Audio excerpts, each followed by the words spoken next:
হঠাৎ নিউ ইয়র্কে ডাক্তার ইউনূসকে কুত্তার মতন পিটালো আওয়ামী লীগের নেতাকর্মীরা।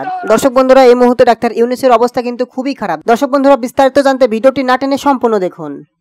তার আগমন উপলক্ষে আওয়ামী লীগের পক্ষ থেকে জ্যাকসন হাইটসে একটি বিক্ষোভ প্রতিবাদ সমাবেশের আয়োজন করা হয়েছে। এখানে তারা ইউনিভার্সিটি প্লাজা থেকে জ্যাকসন হাইটস এলাকা থেকে জয় বাংলা স্লোগানে এবং ডক্টর ইউনূসের বিরুদ্ধে স্লোগান দিয়ে মাটিয়ে তুলেছে এবং অসংখ্য নেতাকর্মী প্রায় অসংখ্য নেতাকর্মী এই সমাবেশে এই মিছিলে যোগ দিয়েছে।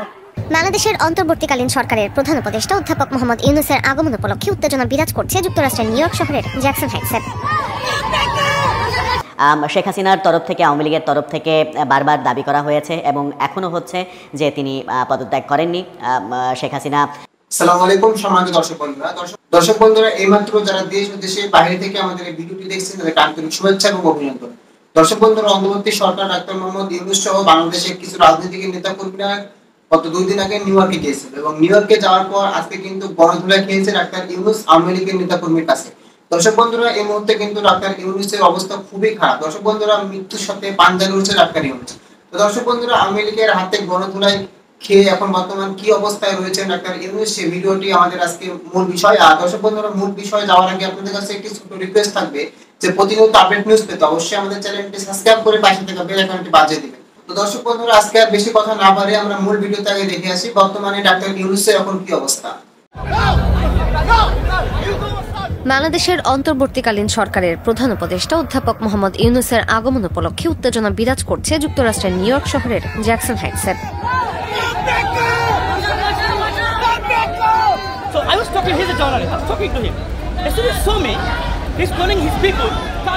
স্থানীয় সময় 21 সেপ্টেম্বর রবিবার সন্ধ্যার পর থেকেই সেখানে জড়ো হন আওয়ামী লীগ ও বাংলাদেশ জাতীয়তাবাদী দল বিএনপির সমর্থকেরা। ডাইভার্সিটি প্লাজায় একই সময়ে সমাবেশ করে দুই দলের নেতাকর্মীরা।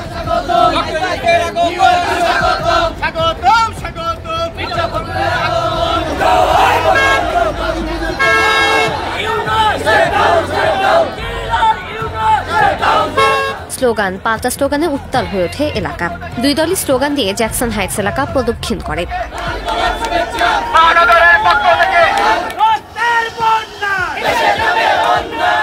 রাত 10:30টার দিকে ঘটনাস্থলে পৌঁছায় পুলিশ। দুই দলের সমর্থকদেরই ঘটনাস্থল থেকে সরিয়ে দেন। এই ঘটনায় এখন পর্যন্ত কাউকে গ্রেপ্তারের খবর পাওয়া যায়নি।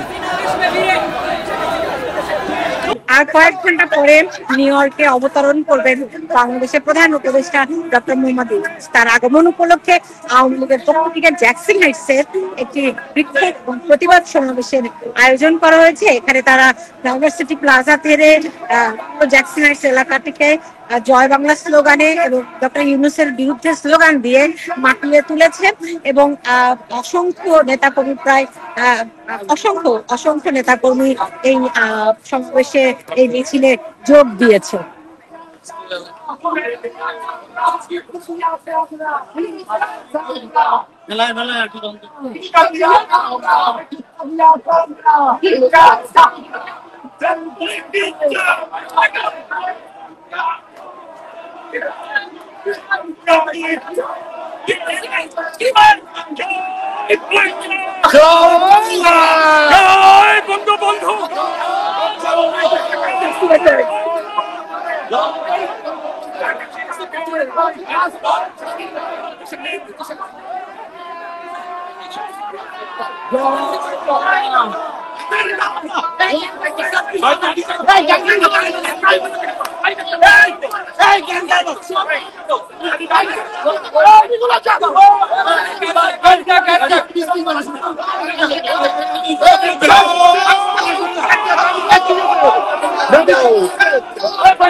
Sheikh Hasina!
সালামু আলাইকুম। আমি যখন এই ভিডিওটি রেকর্ড করছি তখন আমাদের প্রধান উপদেষ্টা ডক্টর মোহাম্মদ ইউনূস এবং তার 4 জন সফর সঙ্গী বিএনপি, জামাত, এনসিপির নেতাদেরকে নিয়ে তিনি যুক্তরাষ্ট্রের মানে আমেরিকার নিউ ইয়র্কের ফ্লাইটে আছেন। হয়তো কয়েক ঘন্টা পরে সেখানে পৌঁছাবেন। ওইদিকেও আবার একটা ইন্টেনশন আছে, যাওয়ার পরে জানি কি হয়। তো কেউ কেউ বলতেছে, গণমাধ্যমে দেখছি বিক্ষোভ করবে আওয়ামী লীগ, ট্যাকেল দিবে হচ্ছে জামাত, বিএনপি, এনসিপি। মানে আমেরিকাতে জামাত, বিএনপি এবং এনসিপির যেহেতু নেতাকর্মীরা আছে তাদের নেতারাও যাচ্ছে। সো সেখানে আওয়ামী লীগ যেন যুক্তরাজ্যের মতন কোনো ঘটনা ঘটাইতে না পারে, সেই কারণে ডক্টর ইউনূস কৌশলে 4 জন দেহরক্ষী অথবা প্রটেকশন একটা তিনি নিয়ে আসলে যাচ্ছেন। এটা বিভিন্ন জন বিভিন্ন রকম ব্যাখ্যা বিশ্লেষণ করেছেন। আমাদের আলোচনা ওই জায়গাটা না। যাবার আগে, দেশ ছাড়ার আগে তিনি খুবই গুরুত্বপূর্ণ একটা বার্তা দিয়েছেন গতকালকে। যাবার আগে বেশ কিছু বক্তব্য দিয়েছেন। কথাটার বেশ কিছু মিনিংস আছে। আপনি যখন নর্মাল একটা লাইন দেখেন মনে হচ্ছে লাইন, কিন্তু যখন এটা আপনি গভীরভাবে চিন্তা করবেন এখানে অনেক কিছু আপনার কাছে ফোকাস আসবে। ডক্টর ইউনূস যাবার আগে বলছেন, সর্বশেষ যেই মানে ব্রিফিংটা ছিল, যে খুবই গুরুত্বপূর্ণ এই মুহূর্তে সোশ্যাল মিডিয়াতে, আমি এখন এই বাটে পড়ি নাই, আলহামদুলিল্লাহ, আল্লাহ মাফ করুক, কখন যখন বাটে পড়ি, এই যে এআই প্রযুক্তির অপব্যবহার যেভাবে শুরু হয়েছে, কখন কাউরে ফাঁসানোর জন্য, একটা মানুষে ফাঁসানোর জন্য বা একদম মানুষের নজর থেকে ফেলে দেওয়ার জন্য, যেটা হচ্ছে তাকে চারিত্রিকভাবে হেনস্থা করা। আর যত দিন যাচ্ছে প্রযুক্তিবিদরা এত রিয়েলিস্টিক মানে প্রযুক্তি তৈরি করতেছে, ভিডিও এডিটিং, যে সাধারণ মানুষ তো দূরের কথা, মাঝে মাঝে যারা এগুলো নিয়ে কাজ করে তারাও বিভ্রান্ত হয়ে যায় যে আসলে এটা সঠিক না ভুল।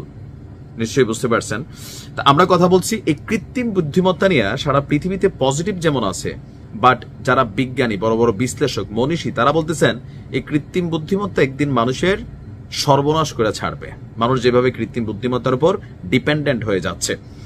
তো ডক্টর ইউনূস যাওয়ার আগে এই কথাটাই বললেন যে কৃত্রিম বুদ্ধিমত্তা ব্যবহার করে ভুয়া খবর বিভ্রান্তিকর তথ্য এবং ঘৃণামূলক বক্তব্য প্রচার এখন বৈশ্বিক উদ্যোগের কারণ হয়ে দাঁড়িয়েছে। শুধু বাংলাদেশ না, কিন্তু প্রত্যেক দেশেই আপনার আছে, মানে সরকারকে নিয়ে, রাজনৈতিক ব্যক্তিদেরকে নিয়ে অথবা মিডিয়া পার্সনদেরকে নিয়ে বিভিন্ন ধরনের অশ্লীল, নোংরা, মন গড়া, বানোয়াট, অথবা ধরেন হঠাৎ করে এরকম হয়ে গেল যে আমরা ভিডিওতে দেখলাম ডক্টর ইউনূস বলে যে আমি কালকে পদত্যাগ করতেছি, এনসিপি মাঠে নামো, অমুক নামো, পাবলিক বাংলাদেশের একাংশ নাইমা যাবে। এটা একটা উদাহরণ দেই, খেয়াল করাই দিই। নোয়াখালীতে এমন ঘটনা। প্রধান উপদেষ্টা ডাক্তার মোহাম্মদ ইউনূসের সঙ্গে বিএনপির বৈঠক মানে বুধবার। অন্তর্বর্তী সরকারের প্রধান উপদেষ্টা ডাক্তার মোহাম্মদ ইউনূসের সঙ্গে সাক্ষাৎ করবেন বিএনপির মহাসচিব সহ দলের বেশ কয়েকজন নেতা। বুধবার 16 এপ্রিল প্রধান উপদেষ্টার বাসভবনে রাষ্ট্রীয় অতিথি ভবন যমুনায় দুপুর 12টায় এই বৈঠকটি অনুষ্ঠিত হবে। মঙ্গলবার 15 এপ্রিল বিএনপির ভারপ্রাপ্ত চেয়ারপারসন প্রেস উইং থেকে তথ্য জানানো হয়েছে। বিএনপি চেয়ারপারসন প্রেস উইং থেকে জানানো হয়েছে যে প্রধান উপদেষ্টার সঙ্গে বিএনপির মহাসচিবের নেতৃত্ব প্রতিনিধি দলের সদস্যরা সাক্ষাৎ করবেন। বিএনপি চাওয়া অনুযায়ী ডাক্তার মোহাম্মদ ইউনূসের কার্যালয় সে সময় বলে দিয়েছেন বলে জানা গেছে।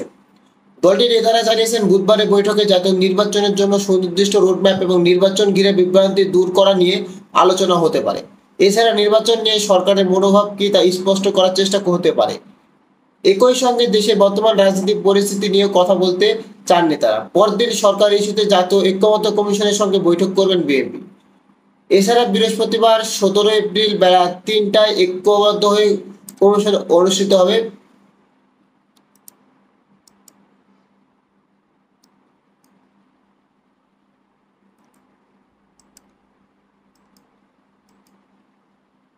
অনুষ্ঠিত হওয়ার কথা রয়েছে। দর্শক বন্ধুরা, এদিকে বিএনপির সঙ্গে দিল্লির সম্পর্কের প্রধান সত্যই জামাতের সত্যত্যাগ। প্রতিবেশী ভারতকে নিয়ে দীর্ঘদিন ধরে একটি কথা চালু আছে যে তারা বাংলাদেশের এতকাল যে সব ডিম শুধু ঝুড়িতে রেখেছে, মানে শুধু একটি দলের সঙ্গে সম্পর্ক ছিল, আর সেটা আওয়ামী লীগ। কিন্তু 2024 5ই আগস্টে বাংলাদেশে যে নাটকীয় পরিবর্তন ঘটে গেছে, সে ঘটনা প্রবাহ বিএনপির সঙ্গে ভারতের সম্পর্কে একটা বাকবাদলের অবকাশ তৈরি হয়েছে। খবর বিসিবি বাংলা। দিল্লিতে রাজনীতির নিরাপত্তা এবং কূটনীতিদের পর্যবেক্ষণ করা মনে করেছেন ভারতের বিভিন্ন কয়েকটি দাবি এবং প্রয়োজনে।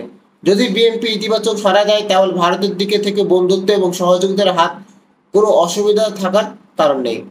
যেহেতু কোরসাটা আওয়ামী লীগের চট করে রাজনীতির কামব্যাকের কোনো লক্ষ্য দেখা যাচ্ছে না এবং বাংলাদেশের পরবর্তী নির্বাচনে বিএনপি ভালো ফল করার চেষ্টার সম্ভাবনা আছে, তাই খালেদা জিয়ার দলই যে ভারতের জন্য যে মুহূর্তে সেরাবাজি এবং সম্ভবত একমাত্রবাজি, সেটা তারা কেউ মনে করিয়ে দিচ্ছেন। এই পটভূমিতে ভারতের সঙ্গে বিএনপি সম্পর্কের প্রধান সত্যই জামাতের সঙ্গ ত্যাগ করা। আর বিএনপির সঙ্গে দিল্লির এখন একটা সম্পর্ক স্থাপনের ভালো সুযোগ তৈরি হওয়ার কারণও তা